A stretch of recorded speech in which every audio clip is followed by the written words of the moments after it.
Hello दोस्तों, मैं आशीष आपका अपने यूट्यूब चैनल जॉब इंडेक्स में स्वागत करता हूँ। देखिए, बीएसएनएल की जो वैकेंसी है ये आपकी आउट हो चुकी है, जिसका आपको बेसब्री से इंतजार था। 2026 की वैकेंसी है। टोटल पोस्ट 100 आपकी पोस्ट रहने वाली है। तो इसके विषय में हम डिटेल में डिस्कस करने वाले हैं। तो आइए हम लोग डिटेल में डिस्कस कर लेते हैं हर एक चीज़ के बारे में। देखिए, ऑर्गेनाइजेशन आपको पता है कि बीएसएनएल है, अर्थात भारत संचार निगम लिमिटेड है। पोस्ट नेम जो कि जूनियर टेलीकॉम ऑफिसर्स की पोस्ट निकली है, अर्थात जेटीओ की पोस्ट निकली है। टोटल नंबर ऑफ पोस्ट 100 है, जो कि आपका एडवर्टाइजमेंट नंबर आप लोग देख सकते हैं कि ये आपका एडवर्टाइजमेंट नंबर हो गया है। अब आइए रजिस्ट्रेशन डेट की बात करते हैं। देखिए, 4 जून से आपका रजिस्ट्रेशन स्टार्ट हो जाएगा और 3 जुलाई तक आपका रजिस्ट्रेशन रहने वाला है। सिलेक्शन प्रोसेस में सीबीटी एग्जाम होगा, डीबी होगा और उसके बाद मेडिकल एग्जामिनेशन होगा। टोटल 3 चीज़ों में आपका सिलेक्शन प्रोसेस रहने वाला है। इसके बाद आपको पीडीएफ डाउनलोड करने के लिए आप हमारे टेलीग्राम ग्रुप से कनेक्ट हो जाइए, जहाँ पर आपको डाउनलोड पीडीएफ का ऑप्शन मिलेगा। वहाँ से आप डाउनलोड पीडीएफ कर सकते हैं। ऑफिशियल वेबसाइट पर भी जाकर के आप लोग पीडीएफ को देख सकते हैं। इंपॉर्टेंट डेट्स की बात कर लेते हैं, तो जो कि हर एक इंपॉर्टेंट डेट्स को यहाँ पर बताया गया है कि जो नोटिफिकेशन आपकी रिलीज हुई है ये 27 मई को रिलीज हुई है और एप्लीकेशन की स्टार्टिंग डेट 4 जून है और लास्ट डेट आपकी 3 जुलाई रहने वाली है, 10 AM तक रहने वाली है। डेट ऑफ एडिटिंग एप्लीकेशन, अगर आपकी एप्लीकेशन गलत हो जाती है तो आप एडिट कर सकते हैं, 4 से लेकर 11 जुलाई तक एडिट कर सकते हैं। इसके साथ ही बात करें तो यहाँ पर आपका एग्ज़ाम कब रहने वाला है, तो अगस्त 2026 में आपका यहाँ पर एग्ज़ाम की डेट रखी गई है। अब आइए बात करते हैं तो वैकेंसी किस तरीके से आपकी। तो देखिए, अंडमान निकोबार में आपकी टोटल एक वैकेंसी है जो कि यूआर की है, जनरल की। इसी तरीके से आप यहाँ पर देख सकते हैं सबसे ज़्यादा जो आपकी वैकेंसी है वो आपकी कर्नाटका, केरला और उसके बाद आपका महाराष्ट्र, मध्य प्रदेश में है। इसके साथ ही ये सारी आपकी वैकेंसी जो कि टोटल राज्यों में निकली हैं।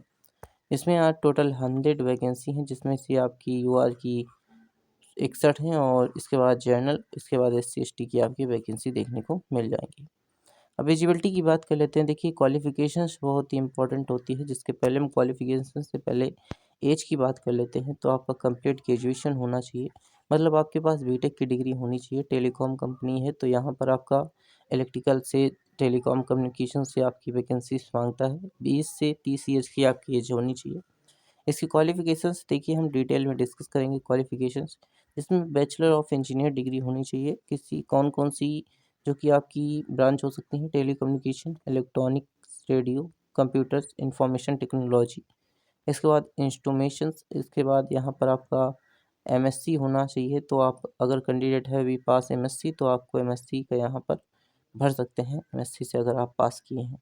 एज लिमिट की बात करते हैं। देखिए, एज लिमिट जो कि 3/7/2026 से आपकी एज लिमिट काउंट की जाएगी, इसमें 20 ईयर से लेकर 30 ईयर तक आपकी एज लिमिट रखी गई है। एज लिमिट में आपका देखिए यहाँ पर आपको एज रिजर्वेशन भी देखने को मिल जाएगा, एज रिलैक्सेशन, जो कि आपकी अपर लेट एज लिमिट बताई गई है यहाँ पर सारे कैंडिडेट के लिए। सिलेक्शन प्रोसेस की बात करें, देखिए सबको पता ही है कि आपका selection process computer basic exam होगा, इसके बाद डॉक्यूमेंट वेरिफिकेशन होगा और मेडिकल एग्ज़ाम रहने वाला है। इसके साथ ही हम बात करें तो यहाँ पर एग्ज़ाम पैटर्न्स की बात करते हैं। देखिए, एग्ज़ाम पैटर्न्स में टोटल आपकी 4 मार्क्स का प्रत्येक क्वेश्चन रहने वाला है, जिसमें 1/4 जो कि 4th की नेगेटिव मार्किंग होगी, अर्थात 1 मार्क्स आपका कटेगा। इसमें आपका 3 प्रोसेस में पेपर होगा, जिसमें इंजीनियर स्ट्रीम फर्स्ट का 50 क्वेश्चन टोटल 200 मार्क्स का होगा, 3 घंटे का समय मिलेगा। इंजीनियर सेकंड और इसी के साथ एबिलिटी टेस्ट में, जिसमें 50 क्वेश्चन 20 क्वेश्चन होंगे, 200 मार्क्स 80 मार्क्स, टोटल आपके 480 मार्क्स होंगे टोटल 120 क्वेश्चन में। इसी के साथ मिनिमम क्वालिफाइंग मार्क्स आपके क्या क्या रखे गए हैं, तो ये भी डिस्कस कर लेते हैं। देखिए, जनरल के लिए आपके पार्ट 1 45% मार्क्स होने चाहिए, तभी आप सेकंड में सीबीटी जा सकते हैं। इसी के साथ पार्ट 2 में आपका 45 होना चाहिए और पार्ट 3 में जो आपका एबिलिटी टेस्ट है इसमें भी 50% होनी चाहिए, अर्थात 10 क्वेश्चन आपके सही होने चाहिए सीबीटी 3 के लिए। इसी तरीके से SC ST OBC और AWS के लिए भी आप लोग देख सकते हैं। इसके बाद सैलरी स्ट्रक्चर्स की बात करते हैं। देखिए, सैलरी स्ट्रक्चर्स में 16,000 आपकी बेसिक पे है, 16,400 लेकर 40,500 तक की आपकी बेसिक पे है और सारे अलाउंस आपको देखने को मिलने वाले हैं। आपको पता है कि बीएसएनएल जो कि एक सरकारी कंपनी है, तो यहाँ पर सारी चीज़ें जो आपको देखने को मिलने वाली हैं। पीरियड ऑफ प्रोबेशंस आपका 2 ईयर्स का रहेगा।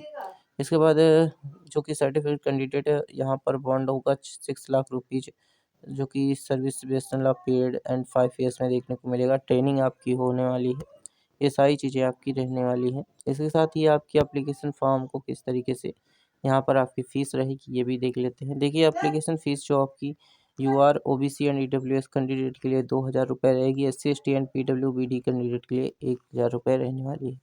तो फ़ीस आपकी अच्छी खासी यहाँ पर वसूली जा रही है। अब यहाँ पर देखिए तो यहाँ पर क्रेडिट कार्ड, डेबिट कार्ड के जरिए आप पेमेंट कर सकते हैं। किस तरीके से अप्लाई करना है, तो यहाँ पर टोटल आपके जो कि 10 पॉइंट लगभग दिए हुए हैं, तो इन 10 पॉइंट्स को आपको अच्छी तरीके से रीड करना होगा। देखिए हम लोग पढ़ के देख लेते हैं। तो सबसे पहले आप ऑफिशियल वेबसाइट पे जाएंगे। ऑफिशियल वेबसाइट का लिंक आपको इसी वीडियो के डिस्क्रिप्शन बॉक्स में मिल जाएगा। होम पेज पर क्लिक करने के बाद अबाउट अस के ऑप्शन पर क्लिक करेंगे। इसके बाद ड्रॉप डाउन मेनू पर जाएंगे, display various option of the will select jobs, यहाँ पर जाएंगे। वहाँ पर आपको लिस्ट देखने को मिलेगी जिसमें जूनियर या टेलीकॉम ऑफिसर्स की रिक्वायरमेंट होगी। उस लिंक पर क्लिक करेंगे तो एप्लीकेशन पोर्टल खुलेगा। पोर्टल खुलने के बाद आपको सारी इन्फॉर्मेशन आपकी candidate name, mobile number, email ID के जरिए आपको लॉगिन करना होगा। रजिस्ट्रेशन नंबर, पासवर्ड आपको देखने को मिलेगा आपकी ईमेल आईडी में। इसके बाद रजिस्ट्रेशन नंबर और पासवर्ड के जरिए पुनः लॉगिन करना होगा। इसके बाद आपको सारी डिटेल इन्फॉर्मेशन आपको यहाँ पर सबमिट करनी होगी।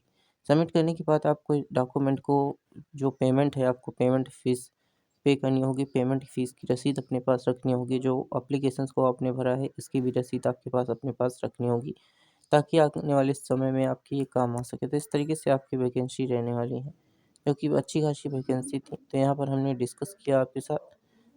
अगर आप चैनल पर नए हैं तो चैनल को सब्सक्राइब करते चलिएगा और अपने दोस्तों के साथ भी शेयर करते चलिएगा, ताकि उन्हें भी ये जानकारी देखने को मिल सके। Thanks for watching this video.